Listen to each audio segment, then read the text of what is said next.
Karibu katika channel yako pendwa ya Feaboy kwa update zote kuhusu ajira, elimu pamoja na mbinu mbalimbali za kuweza kutengeneza pesa kupitia simu yako ya mkononi. Katika video ya leo tutakwenda kuangalia nafasi za kazi katika MDA pamoja na LGA, na kuna nafasi 912 kama ilivyoainishwa katika tangazo hili.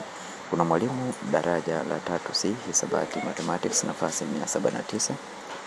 Lakini pia tuna sifa ni mwajiriwa mwenye shahada ya elimu Bachelor of Education au shahada ya ualimu Bachelor of Education yenye somo la kufundisha la hisabati au shahada isiyo ya ualimu au elimu yenye somo la kufundishia la hisabati pamoja na stashahada ya uzamilifu ya elimu Postgraduate Diploma in Education kutoka vyuo vya elimu ya juu vinavyotambuliwa na serikali.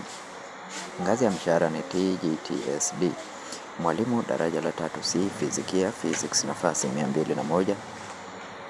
Sifa ni kuajiriwa mwenye shahada ya elimu Bachelor of Education au shahada ya ualimu Bachelor of Education yenye somo la kufundishia la fizikia au shahada isiyo ya ualimu elimu yenye somo la kufundishia la fizikia pamoja na stashahada ya uzamilifu ya elimu Postgraduate Diploma kutoka vyuo vya elimu ya juu vinavyotambuliwa na serikali.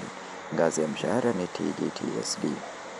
Mlezi wa watoto msaidizi child care assistance nafasi 2. Mwajiriwa wa kidato cha 4 au kidato cha 6 waliohitimu mafunzo ya stashahada ya elimu ya malezi, makuzi na maendeleo ya awali ya mtoto, ustawi wa jamii, saikolojia kutoka chuo kinachotambuliwa na serikali. Mshahara ni TGSB.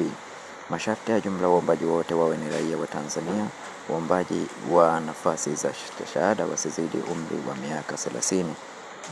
Waombaji wenye ulemavu wanahamasishwa kutuma maombi na wanapaswa kuainisha kwenye mfumo wa kuomba ajira ulemavu walionao kwa ajili ya taarifa kwa Sekretarieti ya Ajira katika Utumishi wa Umma.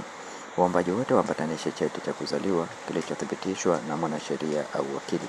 Kwa hiyo kabla ya kuomba nafasi hizi, hakikisha una cheti chako cha kuzaliwa ambacho kimethibitishwa.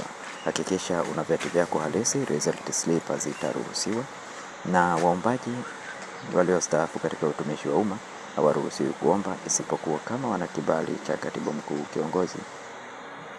Taarifa za kugushi utachukuliwa hatua kali za kisheria. Mwisho wa kutuma maombi ni tarehe 28 Januari 2026. Kumbuka kuambatanisha barua yako ya maombi ya kazi iliyoainishwa iliyosainiwa pamoja na vyeti vya elimu. Anwani ya barua ielekezwe kwa Katibu, Ofisi ya Rais, Sekretarieti ya Ajira katika Utumishi wa Umma, SLP 2320, Mtaa wa Mahakama, Tambukareli, Dodoma. Maombi yote yatumwa kwenye mfumo wa kielektroniki wa ajira foto. Maombi yatakayowasilishwa nje ya utaratibu huo hayatafikiriwa. Kama ni mara yako ya kwanza kuingia katika channel ya Feaboy, tafadhali bonyeza neno subscribe, like video hii na share video hii kwa wengi zaidi ili waweze kupata taarifa hizi. Nafasi hizi ni za walimu, kwa hiyo kama wewe ni mwalimu hakikisha unaomba tena nafasi hizi. Asante na karibu.